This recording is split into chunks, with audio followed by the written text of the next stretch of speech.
खेल मंत्री यशोधरा राजे सिंधिया के चुनाव न लड़ने के ऐलान से ग्वालियर चंबल की सियासत गर्मा चुकी है। कांग्रेस इसे महिला का अपमान बताकर बीजेपी पर हमलावर हो गई है और भाजपा को महिला विरोधी पार्टी करार दिया जा रहा है।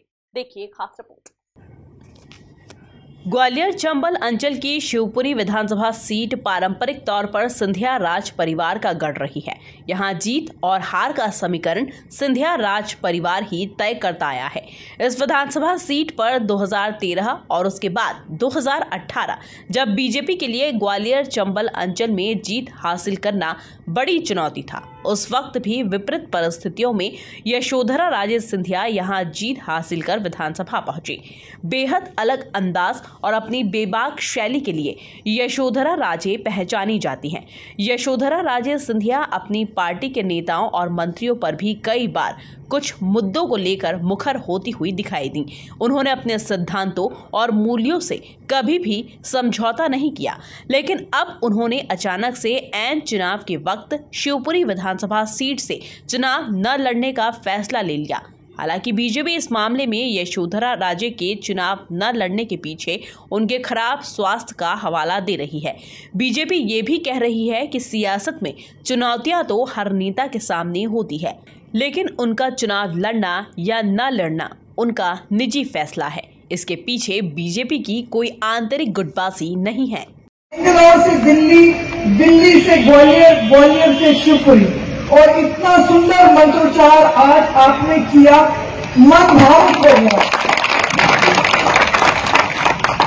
इतनी आपने मुझे आज प्रेरणा दी, क्योंकि आज इस मंच से मैंने संकल्प तो पहले ही ले लिया था कि मैं चुनाव नहीं लड़ने वाली हूं, पर आज जिस तरह से आपका मंत्रोच्चार हुआ नवग्रह मंदिर में, और जिस तरह से मेरी मां के सामने जो मंत्रोच्चार हुआ आपके, मेरा मन इतना भावुक हो गया कि वो जो निरंतर मेरे अंदर जो भावना है कि मैं चुनाव नहीं लड़ूंगी, वो और अटल हो गई है।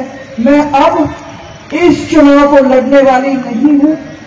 आपकी वजह से मैं कहती हूं कि जो अम्मा के पद चिन्हों में चलने की कोशिश थी, वो 25-30 साल पूरी हो गई, और मैं ये प्रतिमा का अनावरण आप लोगों के मंत्रोच्चार से, और सारे जो महानुभावों यहाँ बैठे हैं मेरे सामने और मेरे साथ, मैं सबके साथ आप सबको धन्यवाद देना चाहती हूँ कि एक तरह से ये मेरा गुड बाय है। और मैं समझती हूँ कि पितृपक्ष के समय में मैं सोच रही थी कि मैं क्या कर सकती हूँ मेरी मां के लिए और मेरे फादर के लिए।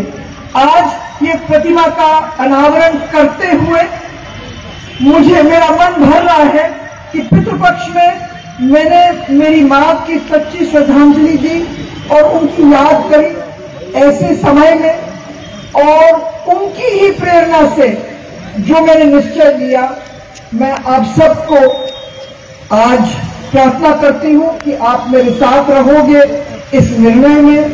कठिन निर्णय था, पर 4 कोरोना के बाद 21 साल की हूं नहीं, समय आता है नए लोगों को आने के लिए, समय आता है नई पीढ़ी को आने के लिए, और अगर अम्मा ने राह दिखाई तो मेरा भी कर्तव्य है राह दिखाने के लिए।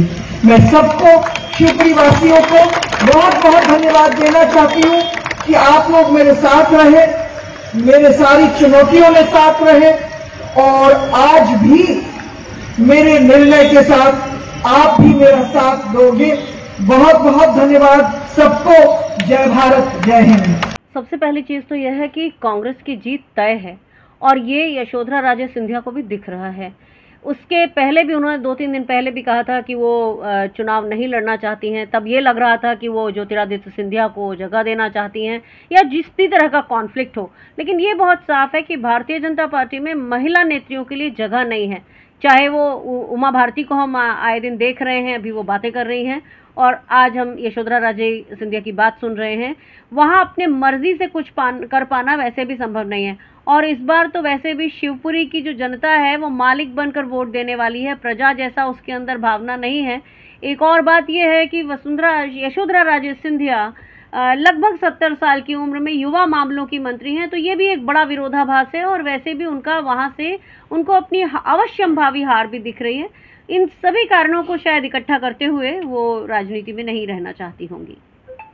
यशोधरा राजे सिंधिया के चुनाव न लड़ने की खबर सुनकर कांग्रेस बेहद खुश है। कांग्रेस का आरोप है कि बीजेपी में महिला नेत्री अपने अस्तित्व की लड़ाई लड़ रही हैं। उमा भारती से लेकर राजस्थान की पूर्व सीएम वसुंधरा राजे सिंधिया और उनकी छोटी बहन खेल मंत्री यशोधरा राजे सिंधिया पार्टी के भीतर महिला होने की कीमत चुका रही हैं। नहीं, मैंने जो उनका समाचार पत्रों में पढ़ा है वक्तव्य, उसमें उन्होंने कहा शायद उनका स्वास्थ्य ठीक नहीं है, उनको बार बार कोरोना हुआ है, तो 5-6 महीने उनको रिकवर होने में लगेगा, ऐसा उन्होंने कहा है जहाँ तक मेरी जानकारी है। तो इस पर तो कोई टिप्पणी करने की जरूरत नहीं है। उन्हें लग रहा है कि वो स्वस्थ नहीं है, तो उन्होंने कहा है कि मैं चुनाव नहीं लड़ सकती। देखिए, ऐसा नहीं है, किसी भी प्रोफेशन में मैं कहूँ तो उसमें राजनीति भी एक प्रोफेशन की तरह ही है, तो चैलेंजेस तो होते हैं और कंपटीशन में हर कोई है, तो उसमें कोई मैं नहीं समझता कि उसको किसी तरह से वो कुछ शिकायत है या किसी प्रकार की समस्या बता रही है, ऐसा मेरा मानना नहीं है। देखिए, राजनीति में जो लोग हैं उन सबको इस तरह का सामना करना पड़ता है, और जैसा मैंने शुरू में कहा कि हर एक में स्पर्धा है, तो स्पर्धा उसमें भी होती है, हो सकती है, एक स्वस्थ स्पर्धा होती है। कुल मिलाकर यशोधरा राजे सिंधिया का चुनाव न लड़ने का फैसला कई सियासी सवालों को जन्म दे रहा है। यशोधरा राजे सिंधिया लंबे समय से पार्टी के भीतर मिल रही चुनौतियों से परेशान थी। ऐसे में उन्होंने अंत में शिवपुरी विधानसभा सीट पर चुनाव न लड़ने का फैसला लेकर सबको चौंका दिया।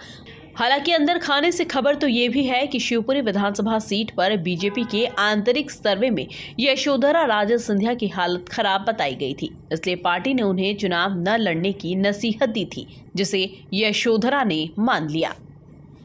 Bureau report, MP news, Gwalior.